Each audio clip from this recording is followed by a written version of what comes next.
नमः शिवाय। शिवः शिवोऽहम्। श्री शिव गीता 3रा अध्याय पाठ। अनुवाद। अगस्त्य जी बोले, काम क्रोधादि से पीड़ित हुआ मनुष्य हितकारी वचन नहीं सुनाता। उसको हितकारी वचन ऐसे अच्छे नहीं लगते जैसे मरणशील को औषधि अच्छी नहीं लगती। व्याख्या। संसारी व्यक्ति भोगों में ही सुख मानता है। वह उन्हें छोड़ना नहीं चाहता, चाहे उनके लिए दुख ही क्यों न उठाना पड़े। उसे यह तत्व ज्ञान पसंद नहीं आता क्योंकि उसे भोग छूट जाते हैं। जिस प्रकार मरणासन व्यक्ति को औषधि अच्छी नहीं लगती, वैसे ही जो व्यक्ति काम क्रोध से पीड़ित है उसे तत्व ज्ञान अच्छा नहीं लगता। अनुवाद। जिस सीता को मायावी दैत्य सागर के बीच में ले गया है, हे राम, वह अब तुम्हारे निकट किस प्रकार से आ सकती है। व्याख्या। अगस्त्य जी राम को सांत्वना देते हुए कह रहे हैं कि वह रावण मायावी है जो सीता को समुद्र पार ले गया है, वह अब तुम्हारे पास कैसे आ सकती है। अतः उसको पाने का विचार छोड़कर शांत हो जाओ। व्यर्थ का शोक करने से कोई काम होने वाला नहीं है। यदि किसी की मृत्यु ही हो जाए तो उसके पीछे कितने दिन तक शोक किया जाए, आखिर भूलना ही इसका उपाय है। अनुवाद। जिसके द्वार पर वानरों के यूथों के समान सब देवता बांध लिए गए हैं, देवताओं की स्त्रियां जिनके यहाँ चमर डुलाती है, जो शिवजी के वर से गर्वित होकर संपूर्ण त्रिलोकी को भोगता है और भय से रहित है, उसे तुम कैसे जीतोगे। व्याख्या। रावण की शक्ति का वर्णन करते हुए अगस्त्य जी कहने लगे कि उस रावण को शिव का वरदान है कि उसे कोई जीत नहीं सकता, इसलिए उसने सभी देवताओं को भी अपने यहाँ बांध कर रखा है तथा संपूर्ण त्रिलोकी पर शासन कर रहा है। अतः तुम अकेले उसे किस प्रकार जीत सकते हो। अनुवाद। इसका पुत्र इंद्रजीत भी शिव के वरदान से गर्वित है। उसके समक्ष देवता संग्राम में बहुत बार पलायन कर चुके हैं। व्याख्या। रावण का पुत्र इंद्रजीत भी शिव के वरदान से गर्वित है। ये देवता भी उसके सामने से कई बार भाग गए थे। अनुवाद। देवताओं को भय देने वाला, जिसका भाई कुंभकर्ण बड़ा भयंकर है और अनेक प्रकार के दिव्यास्त्र धारण करने वाला चिरंजीवी विभीषण है। व्याख्या। रावण का भाई कुंभकर्ण भी बड़ा भयंकर योद्धा है तथा विभीषण के पास भी कई दिव्यास्त्र हैं। तुम इन सब से कैसे लड़ सकते हो। अनुवाद। देव और दानवों को दुर्गम जिसका लंका नामक दुर्ग है और करोड़ों जिसके यहाँ चतुरंगिणी सेना है।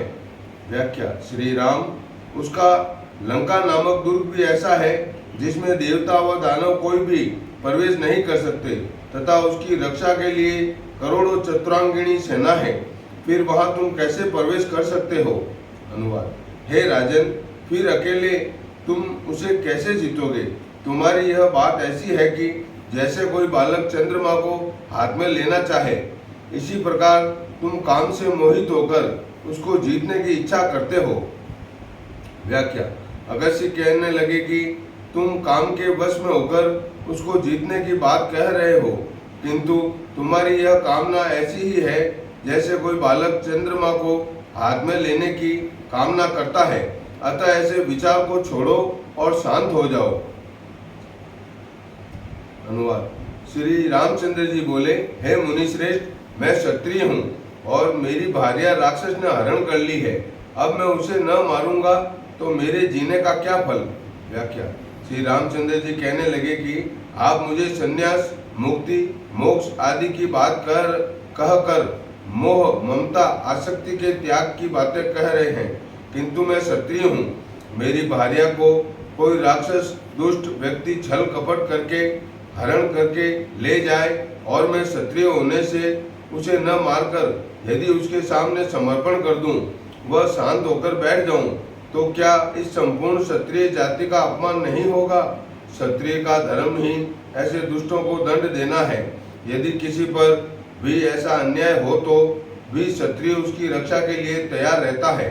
यदि कोई क्षत्रिय स्वयं की ही रक्षा नहीं कर सकता तो वह दूसरों की रक्षा कैसे करेगा। क्या क्षत्रिय के लिए यह लज्जाजनक नहीं है कि वह इस समय चुपचाप होकर बैठ जाए? अनुवाद: इस कारण तुम्हारे तत्वबोध से मुझे कुछ भी प्रयोजन नहीं है। यह काम क्रोध आदि मेरे शरीर को भस्म किए डालते हैं। व्याख्या: श्री राम कहने लगे कि इस वर्तमान परिस्थिति में दुश्मन से घबराकर उससे भयभीत होकर भाग खड़े होना क्या क्षत्रिय का धर्म है, अथवा उसका सामना करना संसार में दुखों कष्टों में भागना पलायन है, अथवा वीरता? यह मुझे समझाइए। कष्टों में घबराकर भागते तो वे हैं जो कायर हैं। आपसे मैं यह चाहता था कि आप मुझे ऐसा उपाय बताते जिससे कि मैं उस दुष्ट को मारकर सीता की सुरक्षित वापस ले आऊं, किंतु आप मुझे इस तत्व का ज्ञान उपदेश दे रहे हैं जिसे मैं किसी भी प्रकार उचित नहीं समझता। मेरा इस समय इस ज्ञान से कोई प्रयोजन नहीं है, मैं इसे सुनना भी नहीं चाहता। अनुवाद: और अपनी भार्या के हरण होने और शत्रु से पराभव होने से अहंकार भी नित्य ही मेरे जीवन को हरण करने को उद्धत होता है। व्याख्या: श्री रामचंद्र जी कहते गए कि इस समय काम क्रोध आदि को मेरे शरीर को भस्म किए जा रहे हैं, किंतु यह अहंकार भी मुझे अपने जीवन को ही नष्ट करने को बाध्य कर रहा है। शत्रु के सामने नतमस्तक हो जाना क्षत्रिय के लिए सबसे लज्जाजनक है। इससे तो शरीर का अंत करना ही अच्छा है। क्षत्रिय का अहंकार आपकी बातों से संतुष्ट होकर धैर्य धारण नहीं कर सकता, अतः आप अपने उपदेश को अपने ही पास रखिए। मुझे ऐसा उपदेश पसंद नहीं आ रहा है। अनुवाद: हे मुनिश्रेष्ठ, जिसको तत्व ज्ञान की इच्छा हो वह लोक के पुरुषों में नीच है। इस कारण सागर लांघकर युद्ध में उसके मारने के उपाय को आप कहिए। आपसे श्रेष्ठ और कोई मेरा गुरु नहीं है। व्याख्या: श्री रामचंद्र जी कहते गए कि आप सभी मुनियों में श्रेष्ठ हैं। जो लौकिक पुरुष है उनको तो अपने लौकिक धर्म व कर्तव्यों का पालन करना ही चाहिए। संसार के दुखों का सामना करना ही उनका परम धर्म है। इन दुखों से भाग खड़े होना उनकी कायरता ही है। इसे धर्म कैसे कहा जाए? जो संकटों से घबराकर उनसे भयभीत होकर तत्व ज्ञान की बातें करते हैं वे अधम पुरुष हैं। संसार छोड़कर अपने कर्तव्यों का पालन न करके जो इससे भाग जाते हैं वे कभी सम्मानित नहीं हो सकते। अतः आप तो मेरे श्रेष्ठ गुरु हैं, जिससे मुझे यह उपाय बताइए कि जिससे मैं समुद्र लांघकर रावण पर विजय प्राप्त कर उसे अपने दुष्ट कर्मों का फल चखा सकूं। यही मेरा धर्म व लक्ष्य है। हे मुनिश्रेष्ठ, अब मैं युवावस्था में था तब वशिष्ठ जी ने मुझे इस संपूर्ण तत्व ज्ञान का उपदेश दे दिया था तथा कहा था कि इस ज्ञान को प्राप्त कर तुम निर्लिप्त होकर संसार में कर्म करो। तत्व ज्ञान का उपदेश इसलिए नहीं है कि तुम संसार छोड़कर जंगल में जाकर तपस्या कर अपनी ही आत्मा का कल्याण करो। ऐसे व्यक्ति स्वार्थी ही होते हैं जिनसे दुनिया का कोई भला नहीं हो सकता। क्षत्रियों का कार्य धर्मियों का विनाश कर धर्म की स्थापना करने के लिए होता है, न कि अपनी ही मुक्ति के लिए कार्य करने के लिए। इसीलिए हे मुने, आप तो मुझे अपने कर्तव्य पालन में सहयोग दीजिए। जो क्षत्रिय होकर अपने ही स्त्री की रक्षा नहीं कर सकता वह दूसरी स्त्रियों की रक्षा कैसे कर सकता है? फिर तो कई स्त्रियां का ऐसे दुष्ट लोग अपहरण करते रहेंगे तो उनकी रक्षा कौन करेगा? फिर तो चारों ओर अनाचार फैल जाएगा। ऐसे अनाचारों से जगत को मुक्त करने का दायित्व क्षत्रिय का ही है। और आप मुझे तत्व ज्ञान की बातें कहकर मोक्ष का मार्ग बता रहे हैं जो मुझे उचित नहीं जान पड़ता। मुझे तो कर्तव्य पालन का मार्ग बताइए, यही इस समय मेरे लिए उचित है। अनुवाद: अगस्त्य जी बोले, जो ऐसी इच्छा है तो पार्वती के पति शिव अविनाशी की शरण में जाओ। वह भगवान प्रसन्न होकर तुमको मनोवांछित फल प्रदान करेंगे। अगस्त्य जी। व्याख्या: अगस्त्य जी कहने लगे कि मैं तो ज्ञानी हूँ, तुमको केवल ज्ञान का मार्ग बता सकता हूँ। यदि तुम्हें केवल रावण का वध करके सीता को वापस लाने की इच्छा हो तो तुम भगवान शिव को शरण में जाओ। वे परम दयालु, कृपालु व उदार हैं। वे ही भक्तों पर प्रसन्न होकर इच्छित फल दे सकते हैं जिससे तुम्हारी मनोकामना पूर्ण होगी। अनुवाद: इंद्रादि देवता हरि और ब्रह्मा भी जिसको नहीं जीत सके वह शिवजी के अनुग्रह बिना तुम कैसे मारा जाएगा। व्याख्या। जिस रावण को शिवजी का वरदान है, इससे उसे कोई भी जीतने में समर्थ नहीं है, उसे तुम अकेले कैसे जीत सकते हो। यह शिवजी प्रसन्न होकर तुम पर कृपा करें तो तुम उसे जीत सकोगे, अन्यथा कोई उपाय नहीं है। अनुवाद। इस कारण विरजा मार्ग से मैं तुम्हें दीक्षा देता हूँ। इस मार्ग से तुम मनुष्यपन छोड़कर तेजो में हो जाओगे। व्याख्या। अगस्त्य जी कहने लगे कि मैं तुम्हें विरजा मार्ग से दीक्षा देता हूँ, जिसकी साधना करने से शिव तुम पर प्रसन्न होकर इच्छित फल देंगे, जिससे तेज युद्ध होकर तुम्हारा कार्य पूरा हो सकेगा। अनुवाद। जिसके प्रताप से युद्ध में शत्रुओं को मारकर संपूर्ण कामनाओं को प्राप्त हो जाओगे और संपूर्ण भूमंडल को भोगकर अंत में शिवलोक को जाओगे। व्याख्या। शिवजी की कृपा होने पर ही तुम इस युद्ध को जीत सकोगे तथा अंत में इस भूमंडल को भोगते हुए शिवलोक को प्राप्त हो जाओगे। अनुवाद। सूत जी बोले, तब रामचंद्र जी मुनि श्रेष्ठ को दंडवत प्रणाम करके दुख त्याग कर प्रसन्न मन से बोले। व्याख्या। सूत जी कहते हैं कि अगस्त्य जी से इस प्रकार का आश्वासन पाकर रामचंद्र जी बहुत प्रसन्न हुए तथा उनको दंडवत प्रणाम किया और प्रसन्न मन से कहने लगे। अनुवाद। श्री रामचंद्र जी बोले, हे मुने, मैं कृतार्थ हो गया, मेरे कार्य सिद्ध हो गए। जब समुद्र पीने वाले आप मेरे ऊपर प्रसन्न हो तो मुझे क्या दुर्लभ है। इस कारण हे मुनि श्रेष्ठ, आप मुझसे विरजा दीक्षा की विधि कहिए। अनुवाद। अगस्त्य जी बोले, शुक्ल पक्ष की 14 अष्टमी या एकादशी, सोमवार अथवा आद्रा नक्षत्र में यह कार्य आरंभ करना चाहिए। व्याख्या। किसी भी कार्य की सिद्धि के लिए समय पर उसे आरंभ करना ही सुफल देता है, इसलिए अगस्त्य जी इसे आरंभ करने के लिए उपयुक्त समय, शुभ समय बताते हैं कि इसकी साधना इस समय आरंभ करनी चाहिए। अनुवाद। जिनको वायु श्रेष्ठ, रुद्र, अग्नि, परमेश्वर, निरंतर जगत के नियंता, सर्वश्रेष्ठ ब्रह्मादिकों से परे शिव कहते हैं। व्याख्या। शिव एक और भगवान सदाशिव के नाम से जाने जाते हैं तथा दूसरी ओर इन्हें सृष्टिकर्ता के रूप से में जाना जाता है, जो वायु, अग्नि, रुद्र, परमेश्वर, ब्रह्मा आदि से भी पूर्व में है, जिनसे वे भी उत्पन्न हुए हैं। वे ही सृष्टि के नियंता हैं, जो सृष्टि को धारण किए हुए हैं। उस परम शक्ति को ही शिव कहा जाता है। वे ही स्वयं ईश्वर हैं। सदाशिव उसी की विभूति है, जिनकी साधना से वही फल प्राप्त होता है जो उस शिव से होता है। अनुवाद। जो ब्रह्मा, विष्णु, अग्नि, वायु इनके भी उत्पन्न करने वाले हैं, इस प्रकार सदाशिव का ध्यान करके अग्नि बीज से ग्रहाग्नि का ध्यान करके देह उत्पत्ति के कारणभूत जो पंच महाभूत हैं वह वायु बीज से पृथक हैं, इस प्रकार भावना करके। व्याख्या। सदाशिव का ध्यान करते समय उस परम शक्ति शिव का ध्यान करें, जिससे ब्रह्मा, विष्णु, अग्नि, वायु आदि सभी उत्पन्न हुए हैं। साथ ही यह शरीर पंच महाभूतों से निर्मित है, इनका भी पृथक पृथक ध्यान करें कि शरीर इन 5 भूतों से निर्मित है। अनुवाद। इन 5 महाभूतों के गुण का क्रम से ध्यान करें कि ग्रह अग्नि से दग्ध होने वाली भावना करें।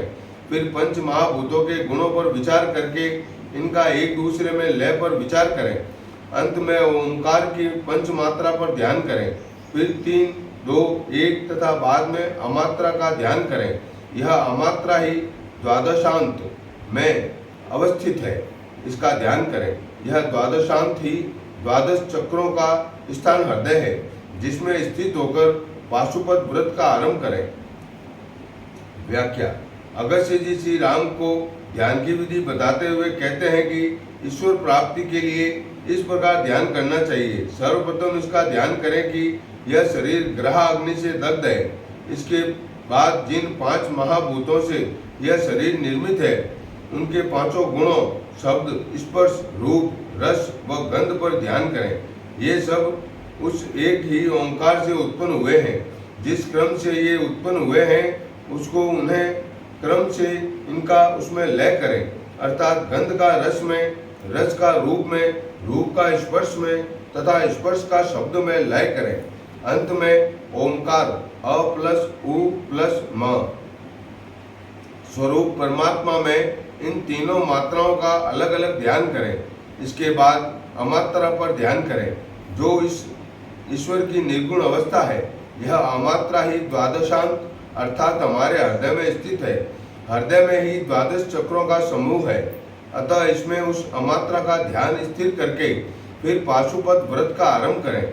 इससे ध्यान का शीघ्र फल मिलता है। अनुवाद।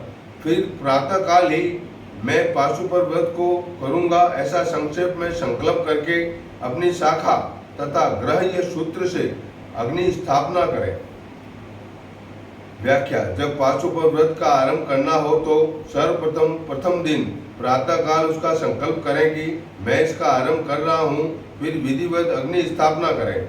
अनुवाद। उसी दिन व्रत रखकर पवित्र होकर श्वेत वस्त्र धारण करें, वह शुक्ल यज्ञोपवीत व शुक्ल माला पहने। व्याख्या। जिस दिन संकल्प करें उसी दिन श्वेत वस्त्र पहने व श्वेत माला पवित्र होकर धारण करें तथा व्रत रखें। अनुवाद। अंतःकरण एकाग्र कर प्राण अपान आदि प्राणायाम से शुद्ध कर विरजा मंत्र के अनुवाद पर्यंत समिधा आज्य और चरु से हवन करें। व्याख्या। इसके बाद ध्यान को अंतःकरण में एकाग्र करके प्राणायाम द्वारा चित्त शुद्ध करें। फिर विरजा मंत्र ज्योतिरहम विरजा विपाशा भूयासम स्वाहा के अनुवाद पर्यंत समिधा आज्य और चरु में हवन करें। अनुवाद। हवन के अनंतर अग्नि मंत्र से अग्नि को आत्मा में आरोपण करके अग्नि के भस्म को मंत्रों से अभिमंत्रित कर ललाटादि अंगों में धारण करें। व्याख्या। हवन करने के बाद उस अग्नि को आत्मा में आरोपित करें कि यह अग्नि ही मेरी आत्मा का स्वरूप है। यह आरोपण अग्नि मंत्र याते अग्नि यज्ञिया तनुः को बोलकर करें। इसके बाद इस अग्नि के भस्म को अग्निरीति भस्म इस मंत्र से ललाट आदि पर लगावें। अनुवाद। जिस ब्राह्मण के शरीर में भस्म लगी रहती है वह महापातकों से भी छूट जाता है, इसमें संदेह नहीं है। व्याख्या। इस प्रकार जो विधिवत हवन करके उस अग्नि को अपनी आत्मा में धारण कर उस यज्ञ की भस्मी को ललाट आदि अंगों पर धारण करता है वह महापातकों से भी छूट जाता है। अनुवाद। इस कारण से कि भस्म अग्नि का वीर्य है, मैं भी अग्नि वीर्य के धारण करने से बलवान हो जाऊंगा। इस प्रकार जो नित्य भस्म स्नान करता तथा जितेंद्रिय होकर भस्म शयन करता है वह सब पापों से मुक्त होकर शिवलोक को प्राप्त होता है। हे राजन, तुम इस प्रकार करो और शिव सहस्त्र नाम मैं तुम्हें देता हूँ, इससे तुम्हारे सब मनोरथ पूर्ण होंगे। व्याख्या। आत्मा चेतना के विकास में विचारों की मुख्य भूमिका है। जैसे विचार मन में आते हैं उसी के अनुसार आत्मा की उन्नति अथवा पतन होता है। इसीलिए तुम भावना करने से मन की शक्तियाँ उन्नत बनती हैं। इसीलिए हवन करने, अग्नि को आत्मा में धारण करने व भस्मी धारण करने से मन पवित्र होकर वह सभी पापों से मुक्त हो जाता है। मन को पवित्रता ही परम मुक्ति का उपाय है, साथ ही पाप मुक्ति का भी उपाय है। अनुवाद। सूत जी बोले, ऐसा कहकर अगस्त्य जी ने रामचंद्र जी को शिव सहस्त्र नाम का उपदेश दिया। व्याख्या। सूत जी कहने लगे कि इस प्रकार शिव सहस्त्र नाम की पूरी विधि बताकर उन्होंने रामचंद्र जी को अपने जपने को कहा, जिससे शिव प्रसन्न होंगे। अनुवाद। जो कि सब वेदों का सार है, जो शिव जी को प्रत्यक्ष करने वाला है, उसको देखकर अगस्त्य जी ने कहा, हे राम, तुम इसे दिन रात जपो। व्याख्या। सूत जी ऋषियों से कहने लगे कि इस प्रकार अगस्त्य जी ने राम से कहा कि इस शिव सहस्त्र नाम का तुम दिन रात जाप करो, जिससे शिव जी प्रसन्न होकर तुम्हारे सामने प्रत्यक्ष होंगे। यह नाम सभी वेदों का सार है तथा उत्तम मंत्र है। अनुवाद। तब भगवान शिव प्रसन्न होकर पाशुपत अस्त्र तुमको देंगे, जिससे तुम शत्रुओं को मारकर प्रिया को प्राप्त करोगे। व्याख्या। इस मंत्र के जप से शिवजी प्रसन्न होंगे तथा वे तुम्हें अपना पाशुपत्र अस्त्र प्रदान करेंगे तथा इसी से तुम रावण को मारकर सीता को प्राप्त करोगे, अन्यथा उसका मरना तुम्हारे वश में नहीं है। अनुवाद। उसी अस्त्र के प्रभाव से सागर को सुखा सकोगे।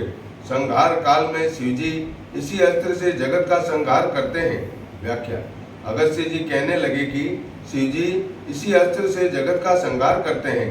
तुम भी इस अस्त्र को प्राप्त कर समुद्र को भी सुखा सकते हो तथा उसे उसके पार जाकर रावण का वध कर सकते हो, अन्यथा असंभव है।